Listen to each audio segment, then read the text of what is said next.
क्या दूसरे के मन की बात को जान लेना, कोई इंसान हमारे बारे में क्या सोच रहा है, इन बातों को जान लेना क्या संभव है?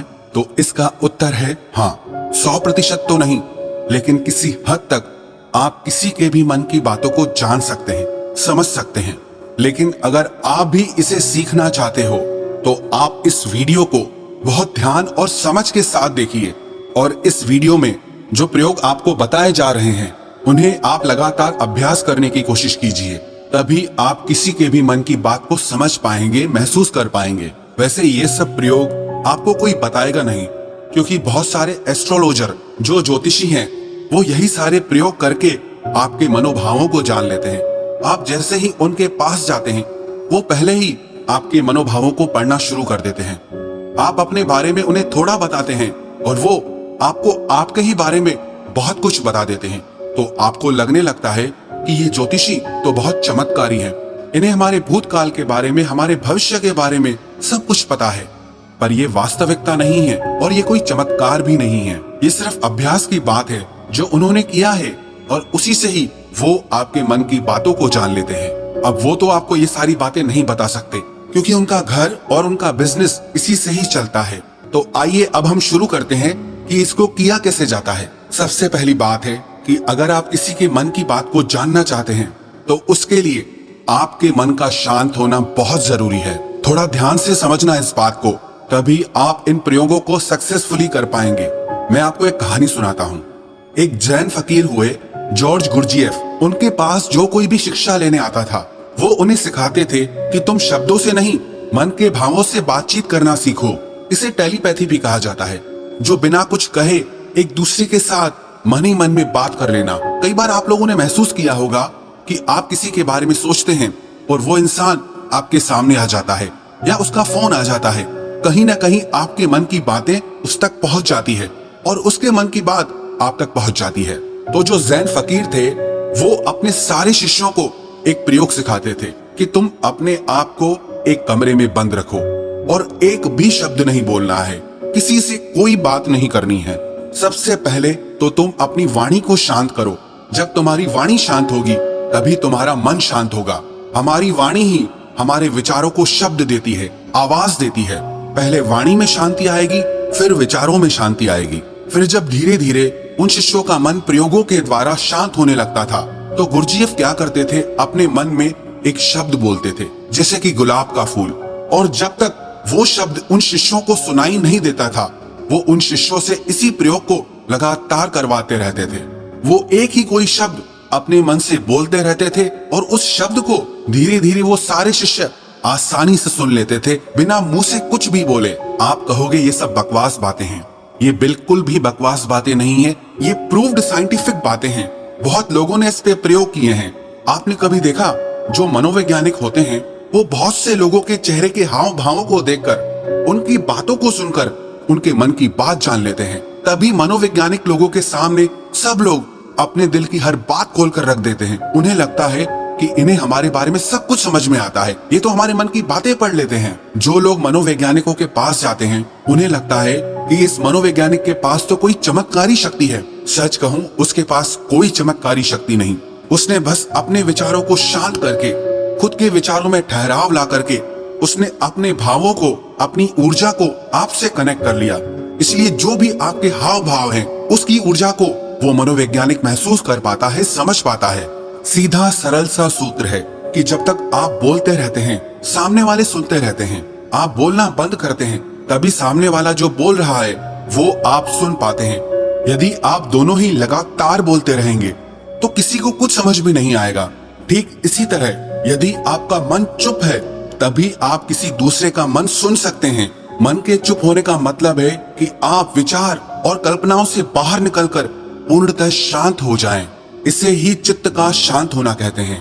कहते हैं कि इस मन की शक्ति योग के बल पर जो योगी लोग होते हैं वो चींटियों के पैरों में बंधे घुंघरू की आवाज तक भी सुन सकते हैं। तो लोगों के मन में तो दुनिया भर का शोर मचा हुआ है, वो आपको कैसे नहीं सुनाई देगा। लेकिन इसके लिए आपको एक बात बता दूं, जिन लोगों का मन बहुत चंचल रहता है, बहुत दौड़ता रहता है, ऐसे लोग अपने ही मन की बातों को ठीक से नहीं समझ पाते, तो वो किसी और के मन की बात को क्या समझ पाएंगे। मैंने एक कहानी सुनी। एक फकीर हुए लाओ त्सु। वो अपने एक शिष्य के साथ रोज सुबह में वॉक करने जाते थे। एक दिन जो उनका शिष्य था, तो उस दिन उनका शिष्य अपने मित्र को भी साथ लेकर आया। तो मॉर्निंग वॉक के टाइम पे उनका शिष्य और उसका मित्र भी साथ साथ चलने लगा। वो काफी देर तक ऐसे ही पैदल चलते रहे। किसी ने कोई आवाज नहीं की। जो उनके शिष्य का मित्र था, वो बड़ा हैरान हो रहा था कि ये लोग कुछ बोलते क्यों नहीं, इतनी देर से चुप क्यों हैं ये लोग। तो उसने सोचा मैं ही बात शुरू करता हूँ। और काफी समय गुजरने के बाद उसने सिर्फ इतना कहा कि कितनी अच्छी सुबह है, कितना अच्छा मौसम है। जब उस शिष्य के मित्र ने ये बात कही तो लाओ त्सु ने कहा कि कल से तुम अपने मित्र को मेरे पास बिल्कुल लेकर मत आना, क्योंकि ये बहुत शोर मचाता है। वो शिष्य बड़ा हैरान हो गया कि इसने तो सिर्फ इतना कहा कि कितनी अच्छी सुबह है, मौसम कितना अच्छा है, इसमें इसने ऐसा कौन सा शोर मचा दिया। तो लाओ त्सु ने अपने शिष्य से कहा कि मेरा मन अब पूर्णतः शांत हो गया है। अब जरा सी भी आवाज मुझे शोरगुल मालूम होती है। सुबह अच्छी है तो है, मौसम अच्छा है तो है। मैं भी देख रहा था कि मौसम अच्छा है, तुम भी देख रहे थे। तो इस बात को व्यर्थ में बताने का मतलब ही क्या हुआ। मेरे मन में ऐसी शांति भर गई है कि ये व्यर्थ की बातें मुझे अब बिल्कुल अच्छी नहीं लगती, क्योंकि मैं बिना बोले ही सब कुछ सुन सकता हूँ और बिना कहे ही सब कुछ कह सकता हूँ। तो मैं शब्दों को बोलकर और सुनकर अपनी उस शक्ति को क्यों नष्ट करूँ। जब मैं बिना बोले सुन सकता हूँ, बिना कहे भी कह सकता हूँ, तो मुझे शब्दों की जरूरत ही नहीं है। अगर आप भी चाहते हैं कि आप दूसरे लोगों के मन की बात जान सकें, तो उसके लिए आप एक प्रयोग करें। सबसे पहले आप दिन में कुछ समय निश्चित करें कि इस समय से इस समय तक आप कुछ नहीं बोलेंगे, और उस समय पे आप एक आसन में बैठना सीखिए और अपने मन में जरा गहरे झांक कर देखिए कि वहाँ क्या चल रहा है। आपको कोई प्रतिक्रिया नहीं देनी, बस देखना है, और धीरे धीरे इसे देखते हुए आपका मन शांत होने लगेगा। इसे ही महात्मा बुद्ध ने आनापानसति योग कहा है, जिसमें आपका पूरा ध्यान आपकी श्वासों पर रहता है। इससे आपके मन में पूर्णतः शांति आ जाती है, और जब आपका मन पूरी तरह से शांत हो जाता है, तो आप अपने आसपास में हो रही चीजों को, लोगों को गहराई से देख पाते हैं, गहराई से समझ पाते हैं, सुन पाते हैं। एक शांत चित्त वाला इंसान बिना कहे भी सामने वाले की हर बात को समझ लेगा, और वो जो कह रहा है उसकी झूठी बातों में वो कभी नहीं फंसेगा, क्योंकि एक शांत चित्त वाला वो सब कुछ सुन सकता है जो एक साधारण इंसान कभी नहीं सुन सकता। अगर आप भी चाहते हैं कि आप लोगों का मन पढ़ सके, उनके मन में चल रही भावनाओं को महसूस कर सकें, तो उसके लिए आप अपने मन को शांत करने का अभ्यास करें। और जब आपका मन शांत हो जाए, तो धीरे धीरे लोगों के मन में गहरे झांकने की कोशिश करें, उनके हाव भाव को समझने की कोशिश करें। उनके शब्दों पर नहीं जाएं, जो उनके हाव भाव हैं, आप उन्हें गहराई से समझने की कोशिश करें।